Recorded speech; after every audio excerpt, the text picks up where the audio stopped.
It got warm out. It's like 43, 44 degrees out there right now. All the snow is melting, but good day to be in the shop. Modine's not running, all the snow is melting off everything, so the floor is a little bit wet, but I guess it's good for all this stuff to warm up a bit. So anyway, taking advantage of the warm day out here, trying to get some stuff done. Picked up some aluminum polish for the Everest. I kind of want to shine this tunnel up a little bit, see if we can get it looking a little bit better, and then maybe get some kind of an extension made to finish off the rear of it here. So I think that's what we're going to do first. I got a couple various air tools, different polishers that I've had sitting around here forever, so we're going to grab those and try and figure out which one works best and just go to town on this and see how far we get. Had a fun time on this morning, though I think I still have some kind of issue. Sometimes it runs great, sometimes it doesn't. Did seem to be running a little bit rich in the mid-range yet, so I dropped the needles again, and that didn't seem to fix it. So I'm wondering if I do have a rave valve that's hanging up, or if it is a clutching issue, because sometimes it goes like hell, and other times she doesn't get up past 6 grand. So we're gonna have to take a closer look at that coming up here, but I've about had enough of working on that for the moment, so we're gonna get on some other stuff here and see what else we can get done. I don't know if it's just me or if any of you guys have that problem, but I get burnt out working on the same thing day after day, so so I end up with, let's see, 1, 2, 3, 4, 5, 6 different things that I'm working on all at once in here. Kind of hard to get stuff done, or you know, complete one project, but definitely keeps you busy. Well, I think we're going to start off with this Chemical Guys heavy metal polish. Says it's for chrome, stainless steel, and aluminum.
Well, I'm not sure how that's coming across on camera, but we're getting there.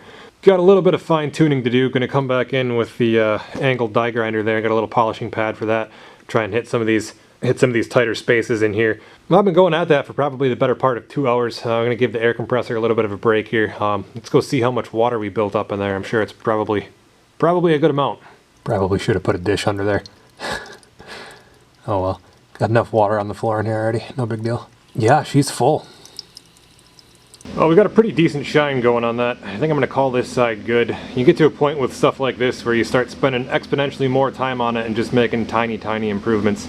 From 5 feet away, it looks perfect. 5 inches away, you can really see some of the blemishes and some of the scratches that I had to take a scratch bright to try and get out before I went in there and actually polished and buffed. But I mean, it's a 40-year-old tunnel. You're going to have scratches and pitting and whatnot, but we did a halfway decent job of shining it up. I think I'm satisfied with that for the amount of time that I put into it. So I'm going to switch over to the other side and pretty much do the same thing, although I think on the other side I'm going to take steel wool to it first, and I don't know, it seemed to make a little bit of a difference over here. There's almost like a layer of sealant or some kind of finish on this that if you scratch that off or get that off there first, then it seems to buff out a little bit better.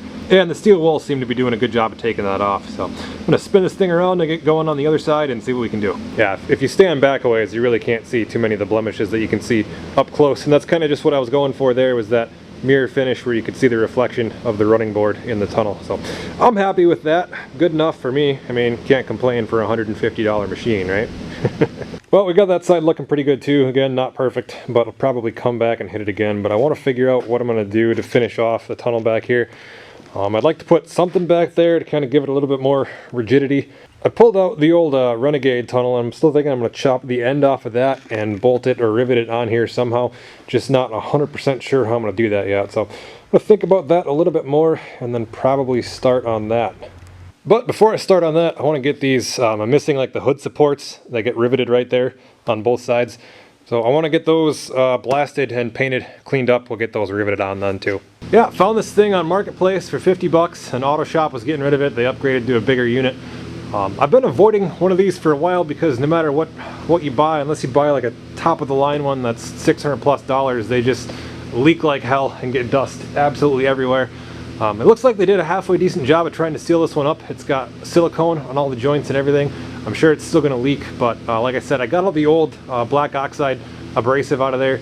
I think that's like one of the #1 things that contributes to dust too. We're going to try ground glass instead of that black oxide stuff and see if that works any better. It does us any favors keeping the dust down. But yeah, it also came with this old, I think this is like a, I think Sun is like a diagnostics brand of diagnostics equipment for like the OBD code readers and whatnot. I'm not too fluent in all that, but I mean that alone is worth what I paid for it. I think just nice to have a little bit of extra storage. This comes up, this pulls out. It's like they made a drawer. It must have had a drawer in there at some point, but took an old Quaker State sign and turned it into a drawer, and then that just opens up down at the bottom there. Never a bad idea to have more storage, so that's pretty cool, I think. So anyway, let's get this hooked up to the compressor and see if she works. Well, let's get an air inlet put in here. That should work. Yep, that'll work. Little tip for your Teflon tape, I'm sure most of you already know this, but wrap your tape in the opposite direction of which you're going to be threading in the fitting. So we're threading clockwise, so you want to wrap your tape counterclockwise. That way the tag end doesn't get all bunched up when you tighten up the fitting. So you should be turning clockwise like that into the tape, and then that way it doesn't come unwrapped when you thread it in there and tighten it up. Grab a couple of wrenches and snug that down. Couldn't find the right sized wrenches that we need, so we'll go with the adjustable hammers for now. That should do her. Well, the light works, so that's good. This is what we're going to be using for abrasive here, naturally Harbor Freight quality stuff. This is the ground glass. I'm assuming that means it's anywhere from 40 to 70 grit for abrasive quality there. And the best part about it, compared to the black oxide stuff that was in here, is this is non-toxic. So just it gets up in the air and creates a little bit of dust will be, you know, a little bit better for us than breathing in all that black shit. So let's get this dumped in here. I bought 10 pounds of this total. I'm not sure if that's going to be enough, or we'll have to see. Yeah, it doesn't look like a bad amount to start out with. The pickup's all covered up, so I think we'll just try one container for now and see how far that gets us. I'm not sure if having too much weight over that pickup is gonna, you know, cause it to feed any different. It's been, God, last time I used one of these, I think I was in high school, so probably about 10 years now since I used one of these. So let's see how it goes. This did come with a rack that's supposed to sit in here somehow. I'm guessing the gun is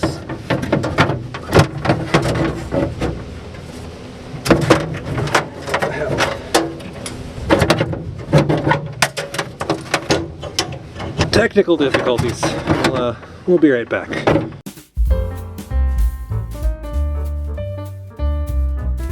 Okay, there we go. Rack's in place.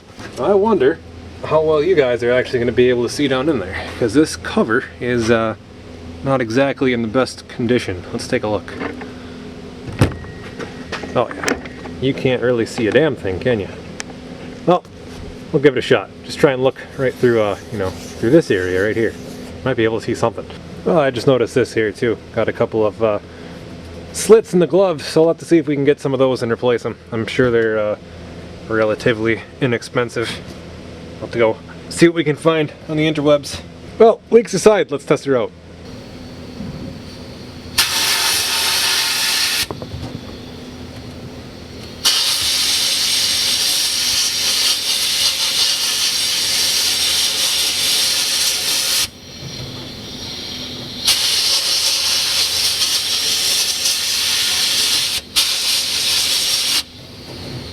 And there's how that one turned out.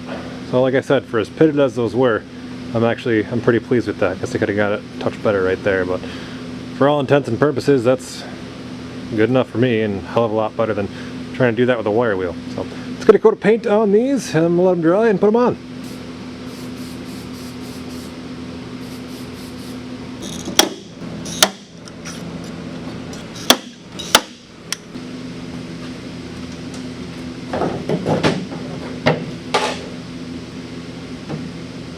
Hood definitely feels much more secure with those on there now. She's not shaking all over the place. Those latches hold her pretty dang tight there. That's not going anywhere, so I'm pretty happy with that.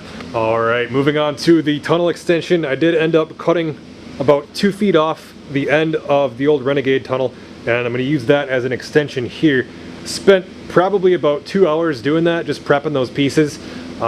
Because I had planned on putting them on the outside of the tunnel like that. I thought that would look good, but then I realized that I really should put them on the inside of the tunnel. So instead of having them sit on there like that, we're going to take them off and insert them from the back, and and then we'll run a bunch of rivets and bolts in through there, and we'll grab a piece of diamond plate more than likely, and then put that on the top to finish it off. If that doesn't make sense, just keep watching and you'll find out what I'm planning on doing. So instead of having these sitting over the top like this, we're going to put them in underneath, and it's going to probably go in about that far. And if that looks like it's a little bit long, I don't know if I mentioned this, but I'm planning on taking this to a 144 next year. Whether I get a different skid or just run rail extensions, I'm not sure yet, but I wanted to make this a little bit longer, just so it works for both lengths. I don't think that's going to be a problem at all. So that's what that's going to look like. I did have to run a cut down the middle of this just to get it to fit, because this was a 17.5 inch wide tunnel. Your normal tunnel is about 16.5 inches wide. So we'll close that gap with the piece of diamond plate that's going to go over top. So let's go ahead and get that riveted / bolted in place.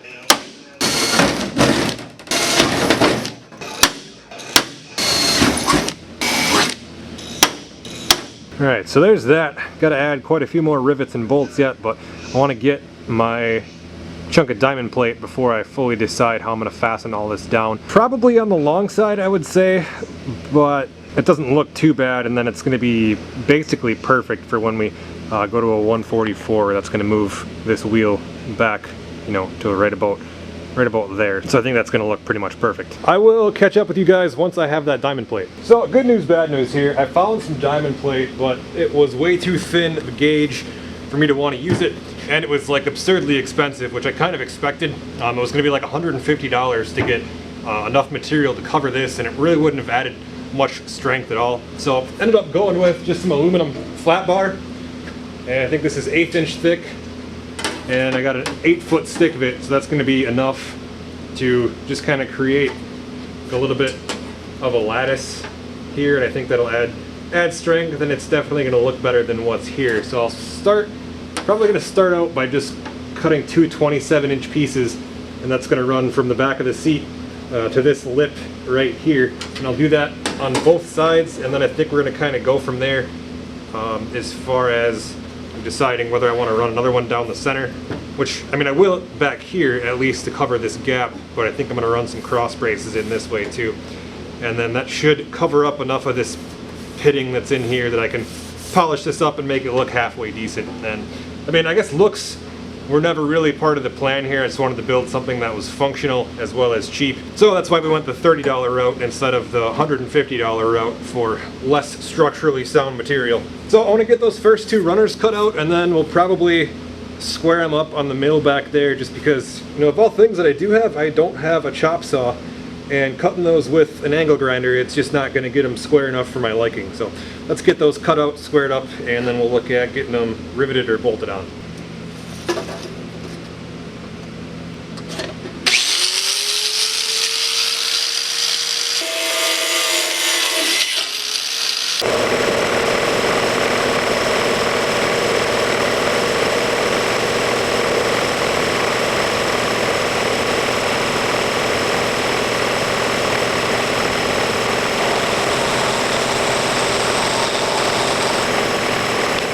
So we're at exactly 27 inches there. No need for that level of precision here, but got the mill, might as well use it. Make it look a little bit prettier anyway, as I scratch it, pulling it out of the vise.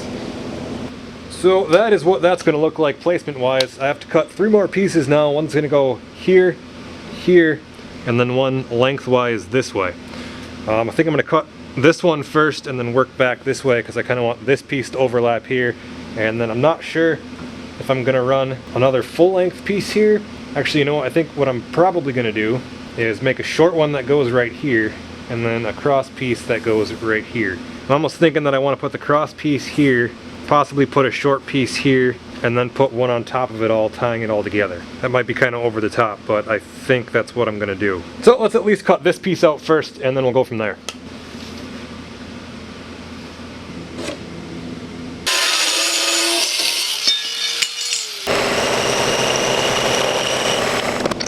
Okay, I think that's going to be all that I'm going to cut for now until I get at least these side pieces riveted in place, because that's going to determine some of the final measurements here before I can actually cut those out. So I'm going to go do some drilling, and then we'll get these set in place.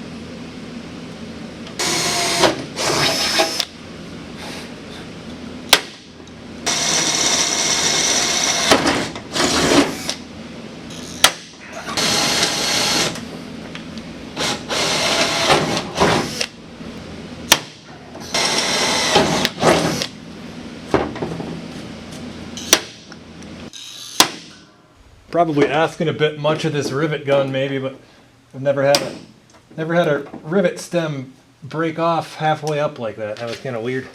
But hopefully she'll hold. I keep sending those home and get that fastened down.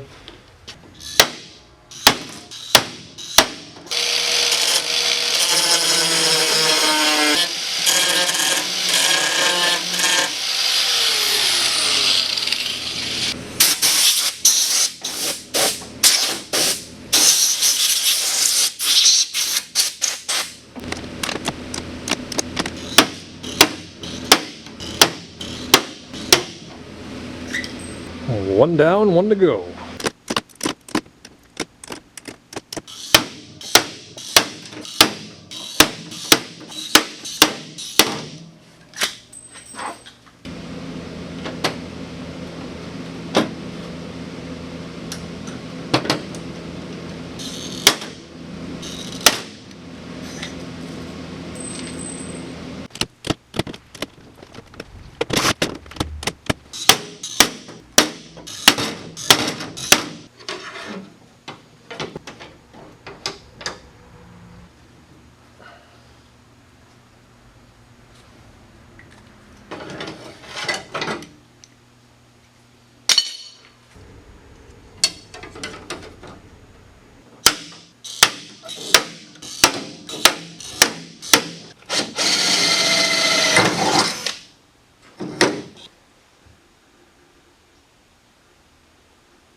Well, you guys think I could maybe use a few more rivets in there, or is it good, you think? I don't know. I mean, this looks pretty good. Maybe use a couple more over here or over there. Or, I don't know. You let me know. Drop a comment down there.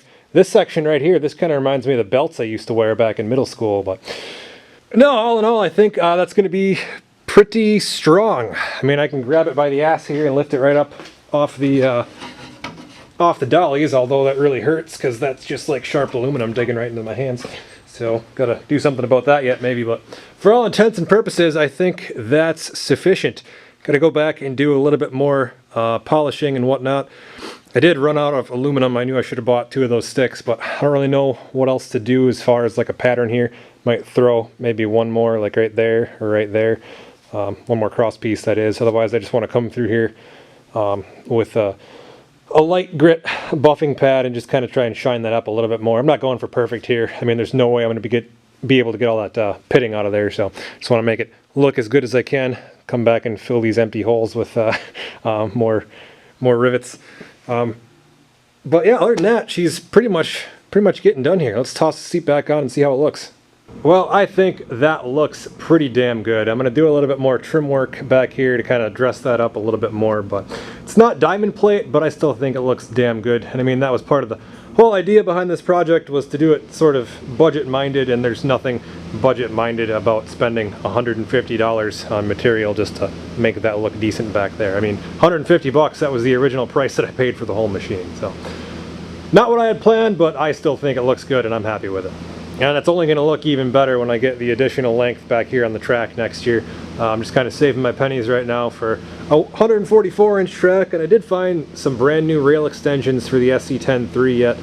There's a company out there that's still making them, or at least a guy on eBay that's still selling them. So I'll either buy a set of those or maybe I'll fab my own. I don't know yet. It looks pretty damn simple, and I think, again, those were like over $100. So if I could just copy that design and make them here, that would be pretty easy. I know it's not the toughest thing in the world to make those extensions, so we'll see what we can do.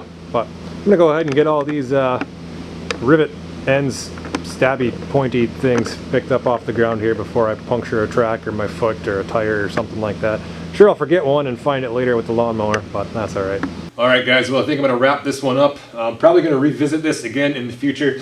Not a huge fan of this angle that I got going on right here. I kind of want to follow this line forward and bring it up to about the mount for the rear arm of the skid here, and then probably round it off or something like that. I'm just not 100% sure how I'm going to do that yet.